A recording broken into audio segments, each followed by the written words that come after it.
Hi there learners, we're about to round off the tour of Canterbury and its fascinating cultural history. Always a centre for religious activity, in the 17th century Canterbury became home to many Huguenots. These were a French Protestant Calvinist sect who were fleeing Catholic persecution during 1661 to 1698. Many of these were silk weavers by trade and introduced the trade to the city. They brought innovative methods to the city, making it a bigger industry than ever before, outperforming the local cotton and wool weavers.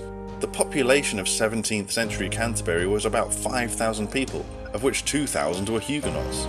So it is very likely that most Canterbury locals today can trace their ancestry back to these people. These Huguenots were the first people to be referred to as refugees. The word came about as a mix of the word refuge, meaning a safe place, and the word fugitive, meaning someone escaping or fleeing. There is still a Huguenot chapel in the cathedral crypt where Sunday services are held in French. Trouble between the English and French was nothing new by the time the Huguenots arrived, and Canterbury's position as an important trade route and cultural centre was often a prime target. When William the Conqueror defeated King Harold at the Battle of Hastings 1066, one of his first acts was to establish 3 castles, one each in Canterbury, Dover and Rochester. His castle at Canterbury was a wooden motte and bailey in the area now called Dane John. It was later replaced by a stone castle not far from the original during the reign of William's son Henry I. In the cathedral archives is a document signed by William himself, whose signature was a shaky cross. Canterbury Castle was captured by the French Prince Louis in 1216 during his invasion of England. He had been brought over by the infamous Eustace the pirate monk, who some consider to be the inspiration for the Robin Hood legends. The 100-Year War, which actually lasted 116 years, was one of the most well-known conflicts between France and England. During this time, in 1380, the Westgate was built as a defensive stronghold. It originally had a drawbridge over the River Stour. Over the centuries, the function of these buildings would change many times. It has been a fort, a jail, an archive, a museum, a police station, a guard tower, a chapel, an air raid centre, a music school, a cafe, and an escape room. So these keyhole-shaped slots in the tower are called gun loops. They allow for cannons to be fired from inside the fort.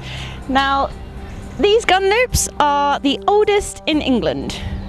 The Westgate was built on the order of Simon Sudbury, who was both the Archbishop of Canterbury and Lord Chancellor, so it's no surprise that Canterbury had the most advanced defences of the day.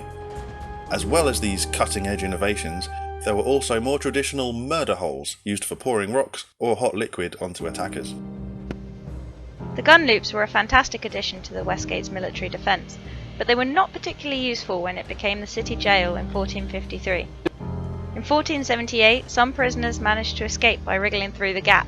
Of course, following the event, gun loops were boarded up, which meant that during the night the cells inside were pitch black. Even with blocked gun loops, the Westgate could never be compared to Alcatraz. One prisoner in 1808 managed to saw through the wooden boards of his cell to get out. In 1828, a prisoner tied blankets together and lowered himself down to the street. In 1868, a prisoner jumped from the battlements into a passing hay cart. Not every escape attempt was successful though. In 1823, a man broke his leg trying to climb down, while another in 1844 broke his foot whilst he leaped from the iron bridge. One of the Westgate's most famous inmates was Robert Cushman. In 1603, he was arrested for printing anti-church literature, and he ended up imprisoned here for 1 week when he wouldn't apologise. Following this, he and many of his friends decided enough was enough and began planning to leave the country. In 1620, Cushman hired the Mayflower and sailed to America with his fellow pilgrims. His son Thomas became the ruling elder of Plymouth Colony in Massachusetts. The gun loops were not the only innovative technology that the Westgate enjoyed. In the 1890s, when in use as a police station, it became one of the first places in Canterbury to be supplied with electricity, and the original electric pillar can still be seen outside. The prison building on Pound Lane was one of the first in the country to have flushing toilets. Each night cell had one. However, the system required the jailer to flush them using the valves in the corridor. If you find that impressive though, in around 1165, Prior Wibbet installed a medieval water system in the cathedral to flush their lavatories.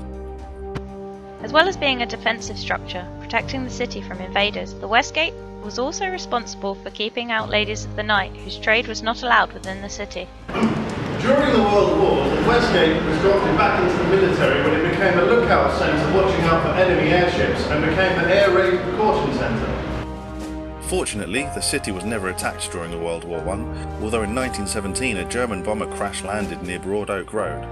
The city saw much more devastation in the Second War, however. By 1940, after the fall of France, England expected invasion, and Canterbury became an anti-tank fortress. The Westgate was fitted with a concrete gun emplacement, while roads leading into the city were blocked with barbed wire, sandbags and guard posts. The ground defences were never put to the test, but the city fell victim to a number of air raids, the most significant of these becoming known as the Canterbury Blitz. The attack was one of the Luftwaffe's Baedeker raids in 1942, in which they bombed 5 iconic English cities in response to an RAF raid on Lubeck. The aim was to destroy sites of English heritage.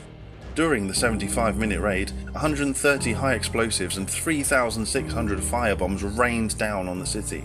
Much of the medieval district was demolished, with about 400 buildings destroyed and 1,500 seriously damaged. The birthplace of Christopher Marlowe and much of St George's Church were both lost. 43 people were killed and many more were wounded. Of course, the main target was the famous cathedral, but the attack failed due to the impressive defences put in place and the dedicated team of 4 men stationed on the roof led by Tom Hoare, who said the bombs fell like hailstones. Sandbags had been placed against monuments and walls, stained glass was removed and windows were boarded up. Barrage balloons were installed and the roof was painted green for camouflage. The crypt served as an air raid shelter. One 4-ton bomb luckily missed the building, but unfortunately the deanery and library were hit. During the course of the war, Canterbury suffered a total of 10 air raids. Can you imagine? Today the biggest problem most people face in the area is a spotty phone signal. The cathedral's defensive measures were put in place by the then Dean Hewlett Johnson. Many of them were unpopular despite being successful. But Johnson was no stranger to controversy. Johnson was the Dean of Canterbury Cathedral from 1931 to 1963 and held strongly communist views, which led to his gaining the epithet of the Red Dean. In his first year as Dean, he invited Mahatma Gandhi to visit the cathedral. This was during the tense time that Gandhi was pushing for Indian independence from Britain.